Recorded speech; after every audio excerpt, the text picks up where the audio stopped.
faut-il encore donner la dîme aujourd'hui, sous-entendu sous la Nouvelle Alliance? Est-ce qu'il faut encore donner sa dîme? Juste te rappeler qu'il y a des milliers de personnes qui regardent et tu as moins de 3 minutes pour répondre à la question sur la dîme. Pourquoi tu Parfait. J'ai envie de te dire, en allant à l'essentiel, je me suis moi-même posé cette question. Dois-je donner ma dîme ou pas? J'avais peut-être 23 ans quand je me posais la question. Je ne la donnais pas régulièrement. Je me souviens, j'étais dans une réunion à Paris, dans une église. Et puis, c'était le moment de la dîme. J'en avais eu plein de moments de dîme avant.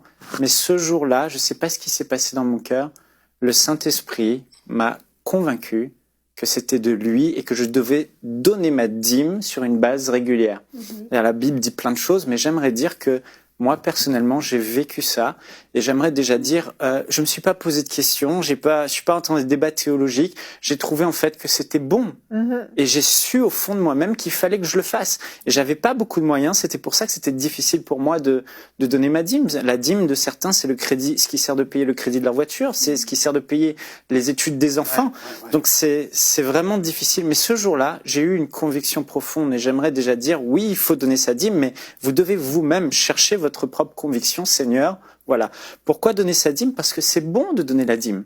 La dîme, c'est l'économie que Dieu a choisie pour financer le royaume. Sans la dîme, les églises seraient fragiles. Sans la dîme, les églises ne pourraient pas opérer, elles ne pourraient même pas avoir de bâtiment. Sans la dîme, c'est la stabilité même de l'église.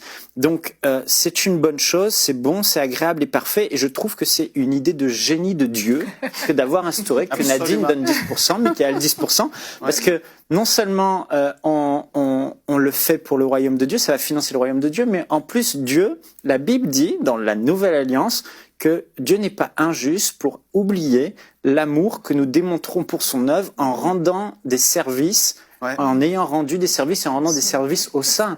Donc Dieu n'est pas injuste, donc quelque part Dieu va nous récompenser ici-bas et dans l'éternité.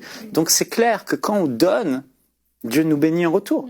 Donc ça, c'est clair. Alors, pourquoi les gens, en fait, se posent cette question? C'est parce que ça coûte. Ça coûte de donner la dîme.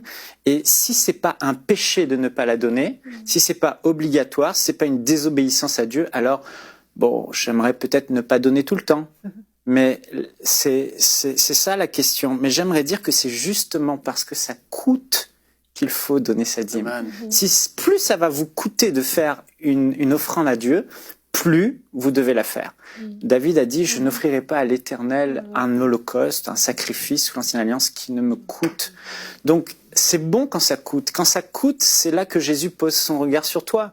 Quand ça coûte, c'est là qu'il y a la foi. Si tu donnes sans que ça te coûte pas, il n'y a pas la foi.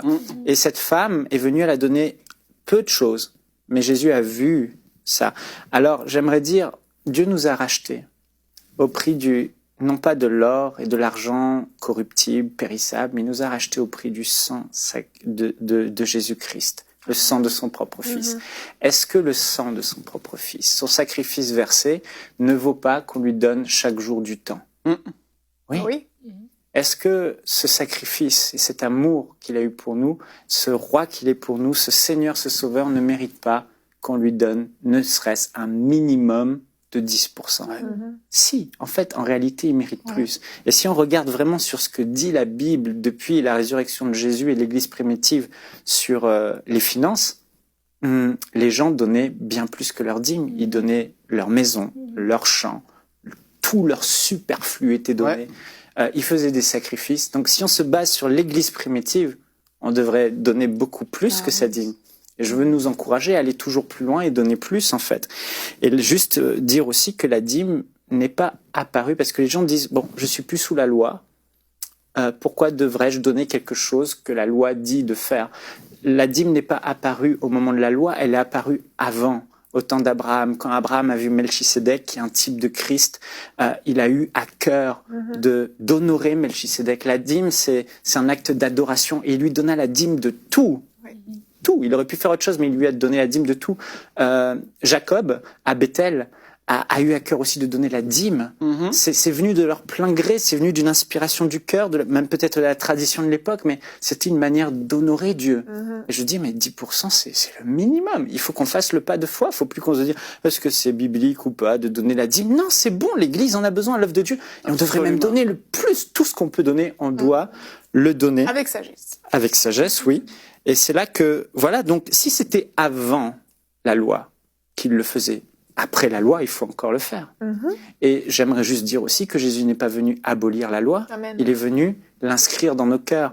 Avant, les gens appliquaient la loi par intérêt. Il faut, c'était intellectuel. Jésus est venu changer ça. Il a changé notre cœur, il a révolutionné et il a mis de l'amour en nous pour qu'on donne avec amour. Et que quand on aime Dieu, on lui donne tout, notre temps, notre argent. Donc oui, c'est bon de donner la dîme, c'est important pour l'Église, important pour le royaume, important pour vous, et vous serez bénis.